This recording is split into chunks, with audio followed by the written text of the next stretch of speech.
दोस्तों, अखंड भारत का सपना जल्द पूरा होने जा रहा है और ऐसा मैं इसलिए कह रहा हूं कि पूरे वर्ल्ड के अंदर ग्लोबल ऑर्डर पर जो सबसे नंबर 1 पर है अमेरिका, वो अपनी विस्तारवादी नीतियों को और बढ़ा रहा है। और उससे देखकर यह लगता है कि जल्द ही अमेरिका एक ऐसा स्टेप उठाएगा जिससे कि ग्रीनलैंड अमेरिका के पूरे कब्जे के अंदर आ जाएगा।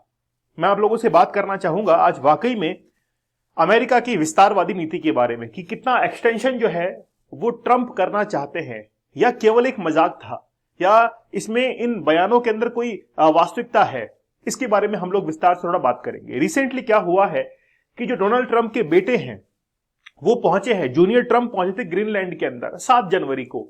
उसके बाद में वहां पर प्रधानमंत्री से मुलाकात होती है और मुलाकात होने के बाद ये बात सामने निकल कर आती है कि जूनियर ट्रंप ने इसलिए विजिट किया है ग्रीनलैंड को क्योंकि आगे जाकर डोनाल्ड ट्रंप ग्रीनलैंड को अपना बनाना चाहते हैं।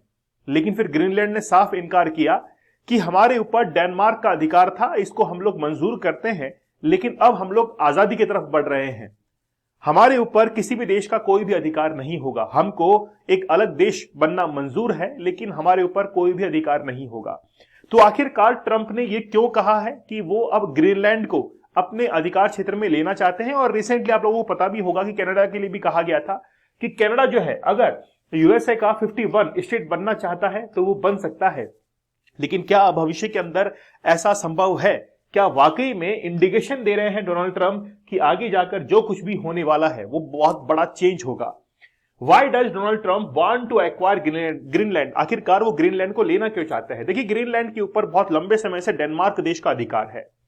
ग्रीनलैंड एक ऐसा आइलैंड है जो कि विश्व के अंदर सबसे बड़ा आइलैंड है। जब हम लोग आइलैंड्स की एक काउंटिंग करते हैं कि सबसे बड़ा आइलैंड कौन सा है तो ग्रीनलैंड है। ग्रीनलैंड की जो कैपिटल है वो है नुक। और आप लोगों ने जब छोटे थे तो उस समय एक जनजाति, एक ट्राइबल देखी होगी, एस्किमो जिनको कहते हैं, और वो बर्फ के घरों के अंदर रहते हैं जिनको इग्लू कहा जाता है।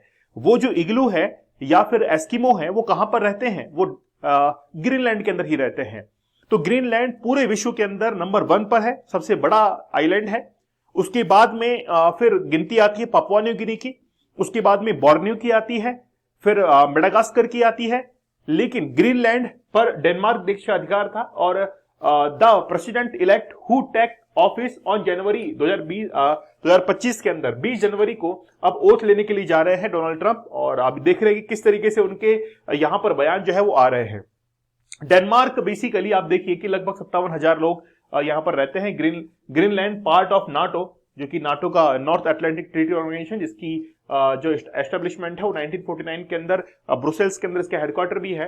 तो नाटो का एक मेंबर कंट्री है और इसके लिए बयान दिया गया है कि अभी ग्रीनलैंड पर अधिकार जो है वो यूएसए करना चाहता है। दोस्तों, आप लोग हमारे 100 डेज चैलेंज, 75 डेज चैलेंज, इनको जरूर ज्वाइन कीजिएगा। ये बहुत मेहनत से बनाए गए हैं और वाकई में लाइफ चेंजिंग कोर्स है।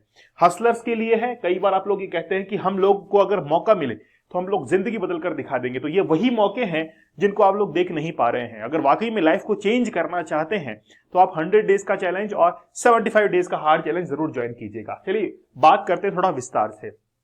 डोनाल्ड ट्रंप ने रिसेंटली ग्रीनलैंड की तरफ देखा है और ये कहा है कि अपनी जो एक्सपांड करेंगे अपने एरिया को और उसमें ग्रीनलैंड को अपने पूरे अधिकार क्षेत्र के अंदर वो ले लेंगे और यहां पर यूएस का इन्फ्लुएंस जो है वो रहने वाला है। लेकिन इसके बाद में फिर यूरोपियन यूनियन की तरफ से भी एक स्टेटमेंट आता है कि ग्रीनलैंड जो है वो भले ही आजाद हो जाएगा लेकिन वहां पर यूएसए जो है वो अधिकार नहीं कर पाएगा। यूएसए ये चाहता है कि हम लोग वहां पर अधिकार कर ले, लेकिन ऐसा पॉसिबल नहीं हो पाएगा।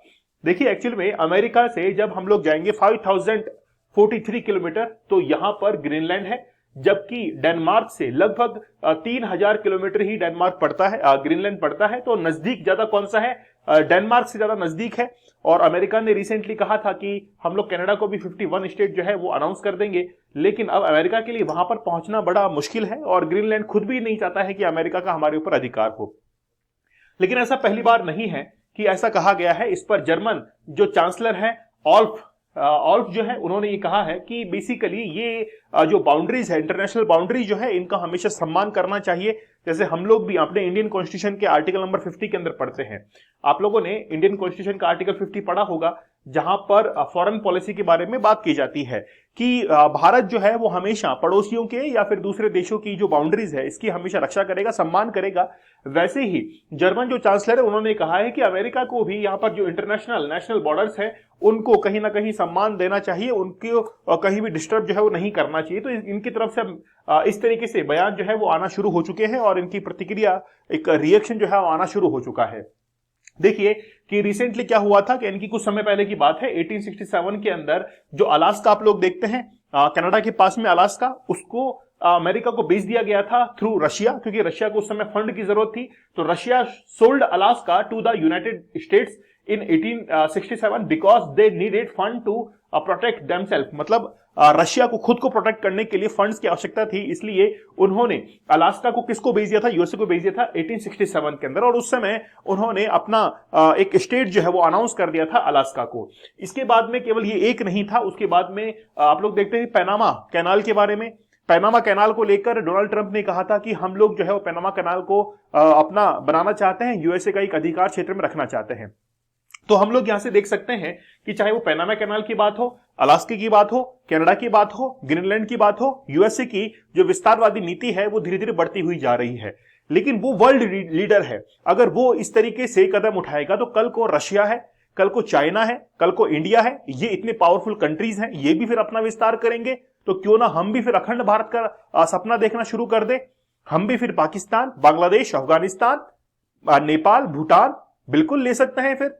और फिर रशिया देखिए, रशिया भी कहेगा, पुतिन कल को ये कहेंगे कि ठीक है हम भी थोड़ा एक्सपांड करते हैं, हमसे जो 15 कंट्रीज अलग हुई है वापस से उनको एक मिलाएंगे और भी कोई देश हमारे अंदर मिलना चाहेगा तो हम मिलाएंगे।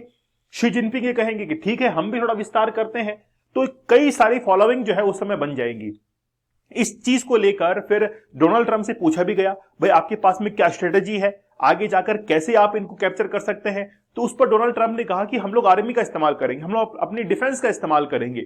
लेकिन समझना चाहिए कि अगर मान लीजिए कि कल को मान भी लेते हैं कि ग्रीनलैंड जो है वो यूएसए का हो जाता है, पनामा उनका हो जाता है, कनाडा उनका हो जाता है, तो जिस स्थिति के अंदर आज आप यूएसए को देख रहे हैं वो स्थिति आगे जाकर यूएसए की नहीं होगी। क्योंकि वहां पर जब दूसरे जो कंट्रीज के लोग जब अमेरिका के क्षेत्र अधिकार में आने लगेंगे और वहां पर इकोनॉमिक डेवलपमेंट नहीं होने लगेगा, तो फिर क्या होगा, यूएसए जो है वो डाउनफॉल की तरफ जाएगा और उनकी इकोनॉमी जो है डाउनफॉल की तरफ जाएगी।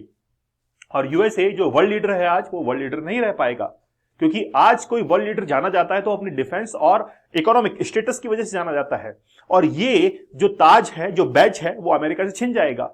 तो आज जिस विस्तारवादी नीति का सपना आज अमेरिका देख रहा है, अगर उस पर वो चल भी पड़ता है भविष्य के अंदर, तो फिर यूएसए का कोई भी जो है वो अब फिर बात नहीं मानने वाला है। आज यूएसए कोई बात कहता है तो बहुत सारे देशों के ऊपर प्रेशर बनता है, लेकिन आगे जाकर ये प्रेशर नहीं बन पाएगा। लेकिन भारत के पर्सपेक्टिव से अगर हम लोग देखें तो भारत के लिए अच्छा ही होगा, क्योंकि भारत के ऊपर सबसे ज्यादा दबाव जो बनाने वाला देश है वो यूएसए ही है। और यूएसए अगर वर्ल्ड लीडर की उस रैंकिंग के अंदर वहां से हट जाएगा तो भारत को तो बेनिफिट होगा ही होगा। तो यूएसए की ये जो बचकाना हरकतें हैं वो कहीं ना कहीं इंडिया को जो है वो हेल्प कर सकती है। थोड़ा ग्रीनलैंड के बारे में देखते हैं हम लोग। ग्रीनलैंड जो है वो विश्व का सबसे बड़ा आइलैंड है। 21 लाख वर्ग किलोमीटर से ज्यादा के क्षेत्रफल के साथ ग्रीनलैंड से दुनिया का सबसे बड़ा आइलैंड है। ये किसी महाद्वीप से जुड़ा भी नहीं है। इसका 80% हिस्सा बर्फ से ढका हुआ है, लेकिन ग्लोबल वार्मिंग के कारण धीरे धीरे ये पिघल भी रहा है, मतलब काफी मेल्ट हो रहा है। ये ग्रीनलैंड सबसे लंबी समुद्री सीमा जो है उसका देश है, क्योंकि आप लोगों को पता होगा मैप के अंदर कि चारों तरफ जो है इसका समंदर है जो 39,000 किलोमीटर से ज्यादा है। 1721 में ग्रीनलैंड डेनमार्क की कॉलोनी बना था। मतलब देखिए कितना लंबा समय हो चुका है, 1721 से लेकर आज 2025 चल रहा है, ठीक है। तो 2009 तक ये रहा था। तो ग्रीनलैंड डेनमार्क की कॉलोनी बना। 1979 तक डेनमार्क का शासन रहा। 2009 से यहां स्वशासन मतलब खुद का ऑटोनॉमी जो है इनको मिली थी 2009 से, और डेनमार्क ने यहां पर छोड़ दिया था। यहां करीब 56,000 लोग रहते हैं। इनमें से 90% एन्युएट डिसेंट के जो पारंपरिक तौर पर शिकार और मछली वगैरह पकड़ते हैं, ठीक है ना, और वहीं से अपना गुजारा करते हैं, मतलब शिकार करके गुजारा करते हैं। यहां करीब 100 किलोमीटर में महज 3 लोग रहते हैं, यानी पॉपुलेशन की डेंसिटी जो है वो 0.003 है। मतलब 1 किलोमीटर स्क्वायर किलोमीटर के अंदर लगभग मतलब एक व्यक्ति भी नहीं रह पाता है, जो दुनिया में सबसे कम है। यहां नियो डायनियम, प्रेसियो डायनियम और डिस्प्रोसियम टर्बियम और यूरेनियम जैसे दुर्लभ खनिज जो है वो मिनरल्स वगैरह यहाँ पे पाए जाते हैं। इसलिए ग्रीनलैंड को आज आप लोग कह सकते हैं कि जितने भी आगे फ्यूचर के अंदर जो हम लोग इलेक्ट्रिक का सपना देख रहे हैं, वो इलेक्ट्रिक का सपना अगर यूएसए खुद भी देख रहा है तो वो यहां से पूरा हो सकता है, क्योंकि यहां पर जो मिनरल्स हैं वो पाए जा रहे हैं, ताकि कल को अगर मान लीजिए ग्रीन फ्यूल की तरफ बढ़ा जाए तो फिर यूएसए को हेल्प मिल सके ग्रीनलैंड से। लेकिन ग्रीनलैंड के लिए कहना कि ग्रीनलैंड जो है वो उनका है और आगे आने वाले समय में वो डिफेंस का यूज करके ग्रीनलैंड को अपना बनाएंगे, पनामा को अपना बनाएंगे, और फिर कनाडा के लोगों ने सोचा भी नहीं होगा कि वो यूएसए के 51 स्टेट जो है वो बनने के लिए जा रहे हैं। हो सकता है कि ये जो आज हमको बचकाना लग रही है, भविष्य के अंदर, फ्यूचर के अंदर यही मैप जो है वो साकार हो जाए और अमेरिका के पास में पनामा भी हो, अमेरिका के पास में ग्रीनलैंड भी हो और कनाडा भी हो। तो ये हो सकता है, पॉसिबिलिटीज है कहीं ना कहीं। लेकिन ये होता है तो कहीं ना कहीं वर्ल्ड ऑर्डर जो है वो भी चेंज हो सकता है। चलिए, आप लोग हमारे 100 डेज चैलेंज और 75 डेज के हार्ड चैलेंज को जरूर ज्वाइन कीजिएगा, ये हसलर्स के लिए, और वाकई में आपकी लाइफ जो है वो इससे कहीं ना कहीं चेंज हो जाएगी, ये हमारा वादा है आप लोगों से। अभी कोर्सेज की प्राइस काफी डाउन है, आप लोग जरूर ज्वाइन कीजिएगा। तो मिलते हैं आप लोगों से अगले सेशन के अंदर, तब तक धन्यवाद, थैंक यू, जय हिंद।